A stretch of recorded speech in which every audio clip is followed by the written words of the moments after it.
Filiz arkadaş, sen neler eklemek istersin özellikle bu açıklamayı? Yani Sen nasıl şimdi- ele alıyorsun, nasıl değerlendiriyorsun? Yani başından Aynı itibaren- heyecanı yaratıyor mu sende? İmralı'dan gelen her haber heyecan yaratıyor. Çünkü hani uzun görüşmeme süreçlerinde de şunu Evet. anlayabiliyoruz en azından. Hani bir tartışma var.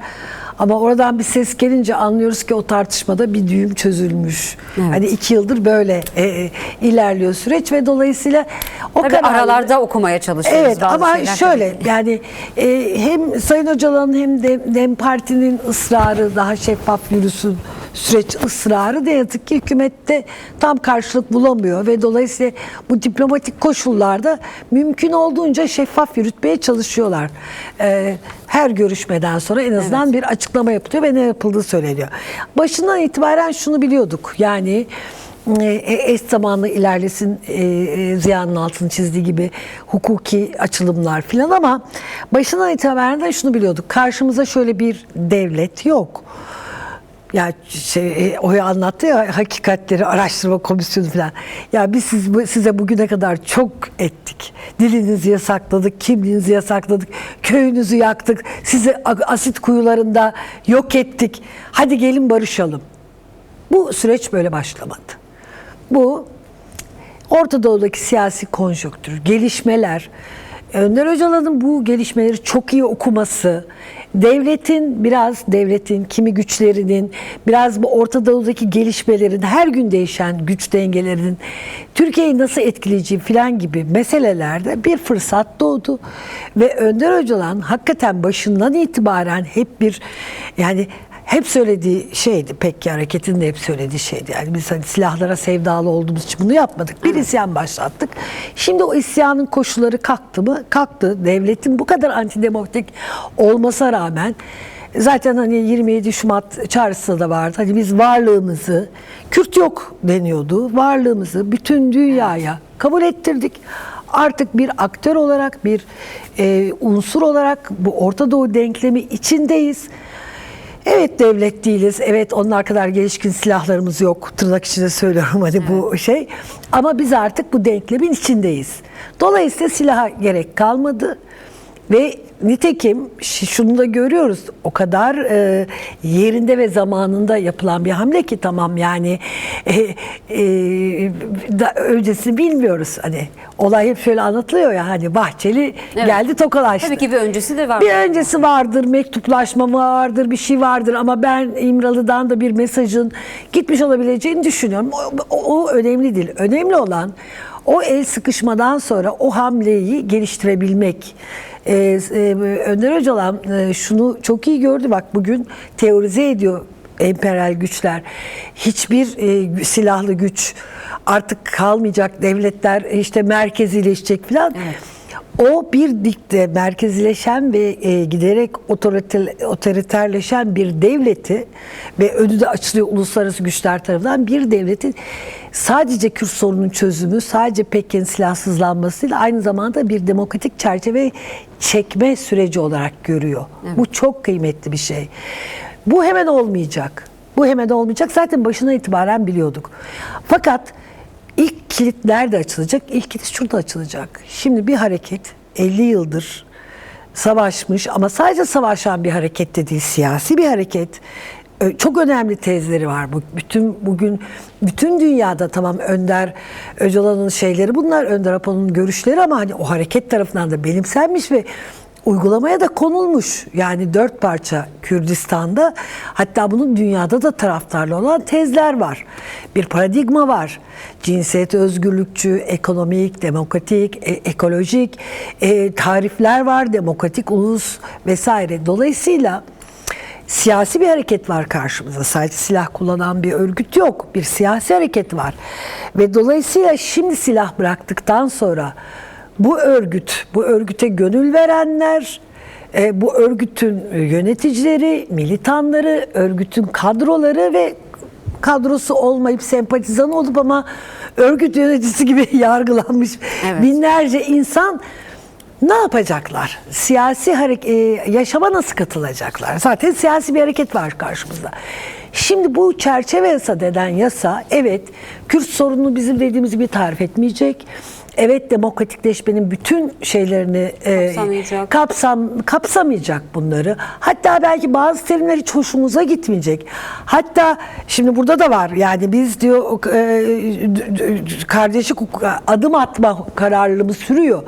Şimdi bu adımı atma kararlılığında elbette karşılıklı gibi tavizler olabilecek. Yani dediğim gibi karşımızdaki devlet şöyle demiyor ki biz ettik gelin barışalım demiyor.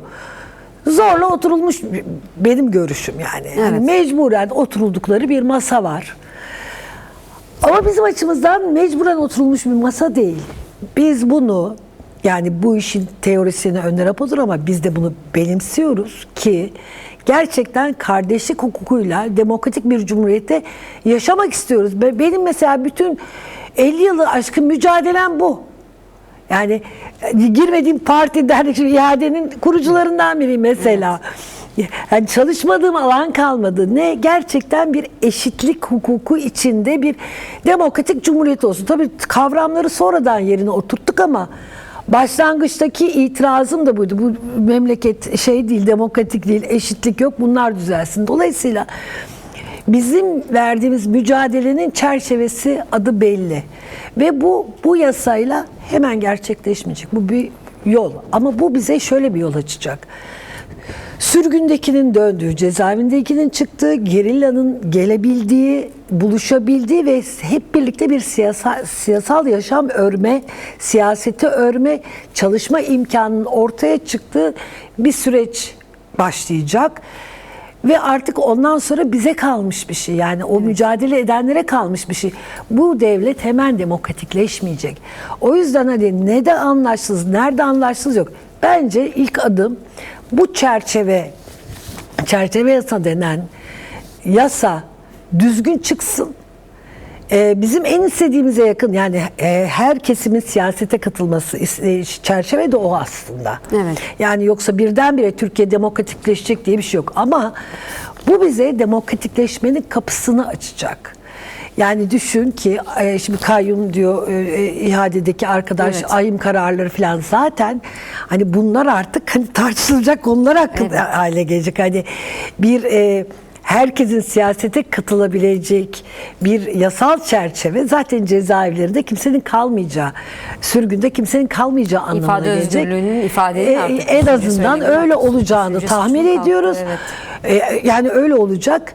O yüzden ben şunu söylemek istiyorum. Zaten hani şeyde diyor ya, böyle ufakçılıklar yapılmasın, işte dar görüş falan. Evet. Bence dar görüş bu. Dar görüş şu. Bu yasayla, çıkacak olan yasayla her şeyin olup biteceğini hayal etmek olmaz yani. Dünyanın, evet, hiçbir yerinde böyle olmamış. Burada da böyle olmayacak. Zaten bir tarafın daha çok zorunluluktan oturduğu bir masa var. Oradan da en şahane demokratikleşme çıkmaz. Fakat Oya Ersoy'un da dikkatimizi çektiği gibi şeyde de hem 27 Şubat bildirisinde hem meclis komisyonunda da şu ibareler vardı. 27 Şubat'ta biliyorsun Sıra Süreyya'nın, onunla bir kez daha sevgili analım. Son cümle, yani bunlar bir işte hukuki ile süreçte ve siyasal ve hukuki süreçte yan yana yürüyecek diye. Evet. O vurgu da var. Meclis komisyonunda da bu vurgular var. Şöyle görüyoruz, bu bir sadece silahsızlanma süreci değildir. Öyle başlayacaktır. Silahsızlanma yasasıyla başlayacaktır. Ama öyle bir süreç değildir. Zaten sürecin adını nasıl koymuşuz? Demokratik toplum. Barış ve demokratik toplum süreci. Dolayısıyla çok Barış işimiz... bir tarafı demokratik topluma inşa bir şey aslında var. Türkiye Evet, tabii ki bunlar için, evet, yani bunlar için yasal düzenlemeler çok önemlidir. Ama aynı zamanda da zaten hani baştan şey söylendi. Yani 27 Şubat çağrısında da var. Defalarca oradan yapılan açıklamalarda da, heyetin yaptığı açıklamalarda da var. İmralı'dan yazılan, işte son zamanlarda basına yansıyan mektuplarda da var. Yani işimiz esasında yani hep işimiz vardı ama şimdi daha yoğun ve ağır bir süreç başlıyor hepimiz için. Evet, biz arkadaşıma dönük eklemek istediklerim varsa buyur, daha sonra tabii farklı sorularım var. Ben tabii Ziya'ya şu konuda katılmıyorum. Hani hassasiyetleri bir yana bırak, sözleşmeyi imzala. Aslında Yani çok gördük öyle sözleşmeler. Halkın bütününün sahiplenmediği sözleşmeler kaçık olur. Yani Evet. mesele ikna etmek. Şimdi gerçekten şöyle 2015'te hep kıyaslanıyor. O süreci hepimiz çok yakından biliyoruz. Şimdi de biliyoruz. Ziya haklısın. Mesela biz bazen işte uçakta biz de çalışmalara giderken AKP'li vekillerle karşılaşıyorduk. Senin dediğin Karadeniz'e gidiyorlardı. Senin memlekete. Diyorlardı ki süreci anlatmaya gidiyoruz. Hadi bir akil insanlar zaten toplantılar yapıyor. Hakikaten çok çalışıyorlardı. Akil insanlardan tanıdığım bir avukat vardı. AKP'ye yakın bir kadın avukat. Onunla arada görüşüyorduk nasıl gidiyor filan, hani bilgi alıyordum, öyle ahbaptık onunla. Bana şeyi anlatıyordu. Geçen gün AKP'nin Ümraniye teşkilatında ben bir konuşmaya çağırdılar. Orada işte bir asker bir kardeşi çıktı filan diye. Kadın ilçe ilçe İstanbul'da AKP teşkilatlarına süreç anlatıyordu. 2015'le kıyasladığımızda bugün öyle bir şey yok hükümet tarafından. Bu sadece ne yazık ki bize kalmış gibi süreci sahiplenmek ve anlatmak. Ama şöyle düşünelim, yani 2015'ten bugüne neler yaşadı Türkiye? Bir kere rejim değişti arkadaşlar. Parlamento ortadan kalktı. Bakanlar Kurulu meclisin içinden seçilmiyor. Yani bir tek adam rejimine gittik ve ne yazık ki bu tek adam da şu anda işte NATO'ya ev sahipliği yapıyor. Her ne kadar eleştiriler, espriler falan olsa da yani bugün işte o Orta Doğu'da savaş başlatan, savaş bitiren filan Trump'la kol kola yürüyor filan, hani durum değişmiş. Bir ara Rusya ile partnerdi. S-400'ler alarak Rusya'yı bağlamaya çalışıyordu. Suriye böyle değildi. Bambaşkaydı dengeler, güçler. İran böyle değildi. Suriye'de hem İran hem Rusya vardı. Şimdi dünyada, Orta Doğu'da Denklem değişti. çok denklem değişti. İttifakları da değişti. Yani bizimle barış süreci yaşanırken, yani o görüşmeler varken Ergenekoncular cezaevindeydi. Hani şimdi Oyersoy az önce söylüyor ya, faili meçhuller filan. Yani bütün o failler o gerekçeyle değildi ne yazık ki. Yani o da onların günahıdır. Hani Evet. Ergenekon'la yüzleşmek o kadar o zaman biz bu Pervin Buldan'la gittik, birlikte gittik duruşmaya, müdahil olmak istedi. Benim kocamı şunlar öldürdü diye yani beyanlar var. Müdahilliğini bile kabul etmediler. Uyduruk bir darbeden yargılamaya çalıştılar. Yani bir yüzleşme olsaydı o zamanlarda. Sonra ne oldu? O içeri attıkları Ergenekoncularla ittifak yaptılar. Bize savaş açtılar. Biz de yaşadık. Tarihin en büyük oy potansiyelini yakalamış HDP neredeyse yasak parti haline geldi. Bütün yöneticileri, 80 milletvekili falan kalmadı. Gene oya hatırlattı. Alanlar bombalandı, barış mitingleri bombalandı, silahlar devreye girdi, kentlerimiz yıkıldı. Cezaevleri doldu taştı filan. Yani birden çok önemli, yani çok ağır bir baskı dönemi ki o zamanki görüşme notlarını hatırlarsınız. Hadi gene İmralı heyetleri aktarıyorlardı başkanın, Önder Apo'nun ne dediğini. O zaman da şunu söylüyordu. Bunu başarabilirsek başarırız. Başaramazsak çok daha ağırını yaşayacaksınız dedi. Evet. Aynı bunları söyledi. Kentler yıkılacak. Hepiniz, görüşmeci heyete bile dedi, siz cezaevine girebilirsiniz dedi. O zaman da söyledi. Öngörüyordu bunları. Yani o süreç başarıya ulaşmasa başımıza neler gelecek ve geldi bunlar. Şimdi bütün bunların üzerine, bunları birlikte yaşadık arkadaşlar. Şimdi bütün bunların üzerine bir konuşma fırsatı bulmuşuz. Ben süreç ilk başladığında Pervin Buldan pek basına konuşmamış. Ben Jin TV'deki programa bağlamıştım. Tesadüfen kırmadı ve telefonla bağlandı. Dedi ki bu bir arayış süreci dedi. Yani daha yeni görüşmeler başlamış, bir arayış süreci. Yani böyle iddialı bir isim bile yoktu o sırada, evet. Barış ve demokratik toplum süreci diye. Şimdi bak nereye evrildi. Bir kere çok önemli bir şey. Bence şunları kanaat edelim diye söylemiyorum. Barış mücadeleyle kazanılır. Demokrasi mücadeleyle kazanılır. Ay nasıl da işler iyi gidiyor diye demiyorum. Eğer burada süreç hızlı gitmiyorsa hepimizin bunda payı vardır. Ama şunu görelim istiyorum ben. Bu kadar ağır süreçlerden sonra geldik 2 yıl önceye ve bir diyalog başladı. Biz bu süreci nasıl gördüğümüzün adını Önder Apo koydu. Barış ve Demokratik Toplum süreci dedi. Ve başından itibaren şunu da söyledi. Bu bir süreç ve her şey mücadeleyle olacak dedi. Hani biz hem toplumu bir komünel bir şekilde örgütlemeye çalışacağız. Kendimizi hep birlikte örgütleneceğiz. Ama aynı zamanda demokrasinin sınırlarını genişletmeye de çalışacağız. Zaten biz ne kadar örgütlüysek demokrasinin sınırları da o kadar genişler. İnsanlar ölmüyor arkadaşlar. Yani 2 yıldır dağlardan ölüm haberi gelmiyor. Bu bile çok kıymetli. Öyle ya da böyle tartışılıyor. Şimdi evet, akil insanlar yok. Bunlar çok büyük eksiklikler. Evet. Toplumsallaşması.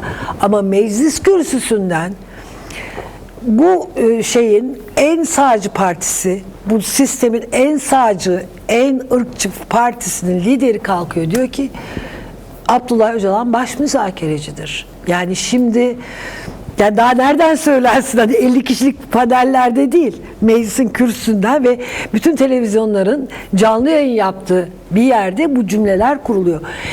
Şimdi biz gelinen noktada evet, KCK'de söylüyor, DEM Parti söylüyor, baş müzakereci Abdullah Öcalan'dır diye. Bunu Bahçeli de söylüyorsa ne güzel zaten. Şimdi gelinen noktada herkesin şeyi verdiği, yani evet sen bizi temsil edebilirsin. Bir halk temsiliyetini şeye vermiş, Başkan Öcalan'a ve o da bir tez geliştiriyor. Sadece yasal bir çerçeve değil. Bak zaten dünkü görüşmede neler olmuş. Bölgedeki siyasal gelişmeler. Bunlardan bağımsız değil yaşanan. Demokratik toplum inşası barış sürecinde gelinen aşama yasal çerçeve. Yasal çerçeve. Yani bir bütünlük içinde yasal çerçevenin yeri var. Tabii ki çok önemli. Çünkü onunla başlayacak hani ne olacaksa oradan. Şimdi bugüne kadar hep diyoruz ya, örgüt adım attı sıra devlette. Devlet kolay adım atmıyor arkadaşlar. Devletin getirdiği yasal çerçeve önerisi, basına yansıyanlardan biliyoruz. Başlangıçta çok rezaletti. Yani oralardan budama olursa, işte biraz şey olursa, kısmi iyileştirmeler, yani ilk başta getirdikleri gerçekten pişmanlık yasasına denk bir yasa. Ki bugüne kadar o pişmanlık yasalarının falan hiçbir karşılığı olmamış. Bugün hiç olmaz. Artık hani Kürtlerin ve Kürt örgütünün geldiği aşamada bunun olabilecek bir yanı yok. Öyle bir yasanın şeyi yok. Dediğin gibi kategorize etmek. Başkan Öcalan başından itibaren diyor ki biz hepimiz aynıyız, kategorize etmeyin. Ama bazı konularda, yani o da söylüyor kararlılığı sürüyor, şey diyor, yani birbirimizin hassasiyeti gibi öyle bir cümle var.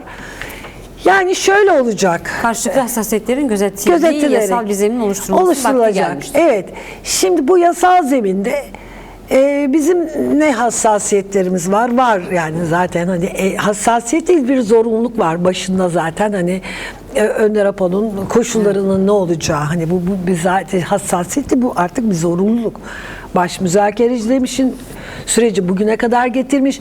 Koskoca örgüte işte geçenlerde gene Duran Kalkan'la röportaj vardı. Yani işte gazeteci arkadaşımız diyor ki siz İsrail'le görüşüyor musunuz? O da diyor herkese görüşüyoruz. Yani anladın mı? Hani daha önce de söylüyorlardı, pek çok seçenek sunuluyor bize. Koca devletlerin arasında herkesin gözünü diktiği bir silahlı örgüt, en nihayetinde bir liderinin sözüyle bu stratejik bir karardır dediğinde, bu emir komuta zinciri değil, o strateji benimsedikleri için bir stratejik karar veriyor. Bu artık stratejik bir yoldur. Hani bir taktik aşama olarak söz etmiyor silahsızlanma meselesini. Ve bu örgüt bundan sonra demokratik mücadele bir strateji koyuyor ve onlar da diyorlar ki bu strateji zaten bize yabancı değil. Biz bunu defalarca konuşmuşuz, tartışmışız, içselleştirdiğimiz bir şey diyorlar ve bir günde karar alıyorlar. Hani hiç kimse bunu beklemezken biz bekliyorduk tabii ki.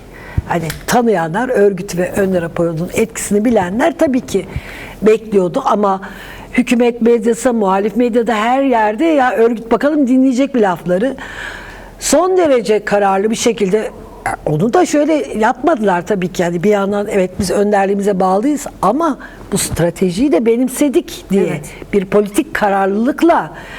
Çünkü emir komuta zinciri içinde olsa sadece bir yerden açık verir. Yani sen o politik çerçeveyi kavramazsan tam uygulayamazsın. Hakikaten o politik çerçeve dediğim gibi çok da yabancısı oldukları bir politik çerçeve değildi. Şimdi gelmiş zamanı, şimdi bu çerçeve kabul edildi. Son derece önemli adımlar atıldı. Son cümlen olsun. Bitiyor mu? Çok Yok uzattı. hayır yayın bitmiyor. Tekrar Ha, dönünce tamam, Nezihe peki, arkadaşa söz hakkı haklısın. vermek Ben istiyorum. uzattım verdi. Evet yani özetle şunu söyleyeceğim. İki özne var. Bir tarafta Kürt toplumu, halkı, temsilcileri, önderliği, bir tarafta da devlet var. İkisi terazinin aynı kefesinde değiller. Aynı kulvarda da değiller. Sürece aynı da bakmıyorlar. Yani bu süreçten bir taraf bir demokrasi inşa etmenin önü açılacak diye bakıyor.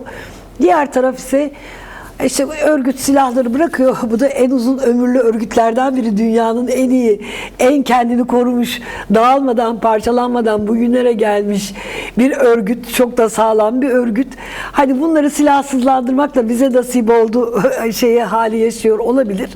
Farklı kulvarlar, farklı yaklaşımlar ama bugün çıkarlar, silahların bırakılması konusunda ortak mı? Ortak. Öncelikle bunun yasal çerçevesi çıkacak. Ondan sonra da biz var gücümüzle demokratikleşme Mücadele yolunda edeceğiz. Şimdi demokratik yürüyeceğiz. siyasetin zemini ne kadar var?